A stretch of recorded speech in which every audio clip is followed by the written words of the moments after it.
Então a composição eram as duas caixas de médio que tinham mais ou menos o tamanho daquele módulo, duas torres, uma de frente para a outra, cada uma com um batimento cardíaco, uma com o meu batimento cardíaco e outra com o batimento cardíaco do Franz. A proposta era pensar como é viver e trocar essas experiências no campo da vida pessoal, do trabalho. Como que é isso, viver, ter uma proposta de vida e de produção juntos da forma mais harmônica. E esses corações, horas eles estão em compasso, horas eles estão em descompasso, ou arritmia. E a gente convida a audiência, o público, para participar dessa conversa. Eu acho que até essa própria exposição pela qual a gente se dispõe a fazer é parte fundamental do trabalho também, dizer eu existo. Uma parte considerável do nosso trabalho, ela está centrada no encontro, compartilhar experiências. Então a gente funciona mais ou menos assim, como um certo hub, né, Saulo? A gente recebe informação, processa, distribui, ajunta pontas, dá visibilidade a pensamentos, a problemas, e quando você coloca isso em cena, você sai de cena, você dilui nisso aí. Isso é parte dessa experiência, dialoga. Isso é um dos motivos que nos interessou profundamente, porque dialoga com a experiência que a gente faz.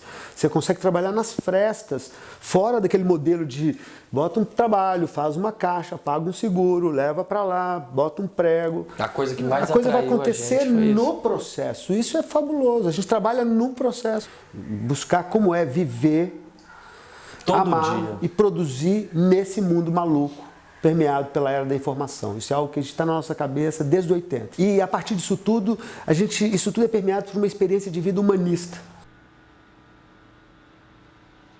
Você viu um embrião de uma coreografia de 12 minutos que será dançada por 5 mulheres, você viu 4 dançar. E é uma história bastante longa, porque eu há muito tempo persigo um personagem da história brasileira que chama-se Chica da Silva. E como eu tenho interesse pelo corpo da mulher brasileira, principalmente o corpo das negras brasileiras de todas as cores, me interesso por essa gestualidade da mulher brasileira, do corpo dessas jovens e jovens periféricos, né, moradores de territórios dos mais diferentes dessa cidade.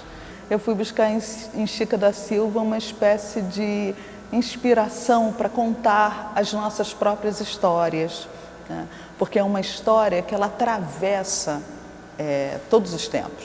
Eu trabalho com bailarinas na faixa dos 20 aos 30 anos, geralmente as bailarinas e os bailarinos com quem eu trabalho são suburbanos, alguns deles moradores de favela. Esses corpos desses territórios dos quais eu trabalho, eles já apresentam muita diversidade em si, desde tonalidade de pele, a formação cultural. Prefiro entender que as diferenças fazem parte da existência e que nós podemos, então, entrar em possibilidades de acordo, porque há.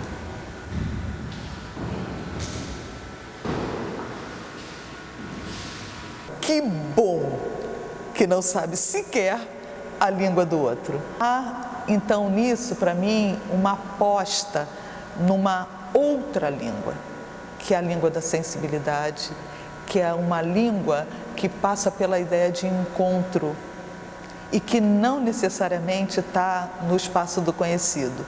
Então, essa ideia de se lançar como artistas no espaço artístico do desconhecido, isso me atrai profundamente. Isso aqui é o meu almoxarifado das cabeças. Na verdade, eu comecei a fazer essas cabeças, comecei a talhar umas peças pequenas que tem ali de madeira e eu ia fazer uma máquina de rolar cabeça.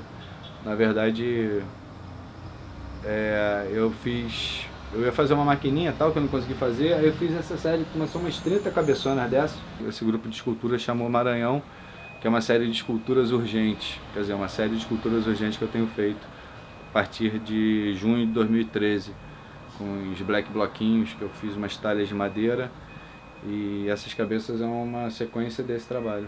Na verdade, eu cresci na Tijuca, que é um bairro aqui perto, zona norte do Rio de Janeiro. Estudei no Fundão, ali eu conheci muita gente, conheci gente do Rio de Janeiro inteiro. E aí um grupo de artistas foi morar em Santa Teresa, final dos anos 90. E fiquei em Santa Teresa até 2012, porque começou a ficar caro o aluguel. E o Rio Comprido é um bairro que depois da suposta pacificação deu para voltar a pensar em morar num lugar. O aluguel do Rio Comprido cresceu, mas não cresceu tanto quanto de Santa Teresa. Então aqui dá para eu ter uma casa relativamente com espaço para eu poder trabalhar tranquilamente. O artista é empurrado como a população é empurrada, sabe? Como qualquer outro, como o dentista é empurrado, como o padeiro é empurrado. Gentrificação é a palavra de ordem, eu acho, assim, hoje em dia. Eu vejo o outro em mim, na verdade, sabe? Não consigo me distanciar. Eu tenho trabalhos que falam sobre isso. Eu comecei no skate, fui para arquitetura, fui para escultura, continuo na rua, né, na verdade, até hoje, usando essas escalas. E na rua, inevitavelmente, você tromba com todo mundo, né? Você encosta em todo mundo, você toca todo mundo. Eu tenho muita vontade de trabalhar com dança. Algumas cenas que eu vi de desfile de metralhadora no morro, explicar um pouco do primeiro, por que o primeiro vem dançando elegante, o último tem 6 anos de idade, é o que mais dança com um pente na mão, entendeu? Fazer essas relações do corpo, como o corpo se movimenta na cidade, quando você está andando e você olha para um lado, é a rua errada e você tem que dar aquele estalo. Qual a proximidade que a gente está de estar morto, né, por exemplo? Que é um passo você morre atropelado. O corpo extremo na cidade, assim. Mas eu sempre acreditei nessa possibilidade, quer dizer, na reunião e no encontro. Só de ser um encontro, mesmo que não tivesse nada disso, só se tivesse só a mesa, já era a coisa.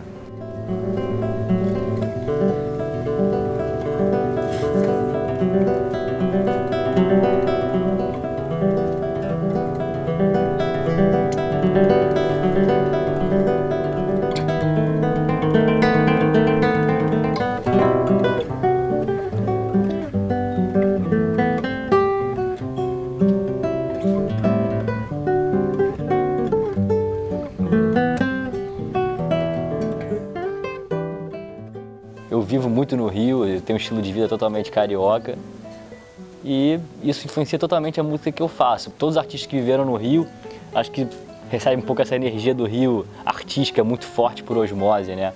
Então acho que é resultado justamente da vida, né? A música ela vem da vida, então como eu sou carioca mesmo, a minha música acaba saindo um pouco carioca.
Se eu estivesse junto com um poeta em inglês, seria algo muito interessante para mim, um aprendizado muito grande. Eu componho músicas, canções, que eu penso em letras em inglês. Eu acho que musicar uma poesia em inglês com o próprio ritmo da poesia, mesmo não tendo noção do significado, poderia ser algo assim totalmente surpreendente e novo para mim. Eu estava fazendo uma música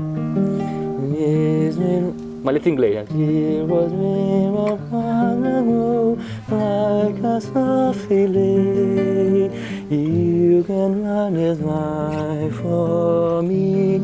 Essa aqui, mi, essa parte aguda é mi, entendeu? Não é mountain strong, é stone, stone ia ficar ruim, stone, o som não é dessa palavra, like for me, porque é agudo, então assim, a música ela pede um som de palavra, agora o significado que eu dei agora foi embromation total, porque eu não sei fazer letra em inglês.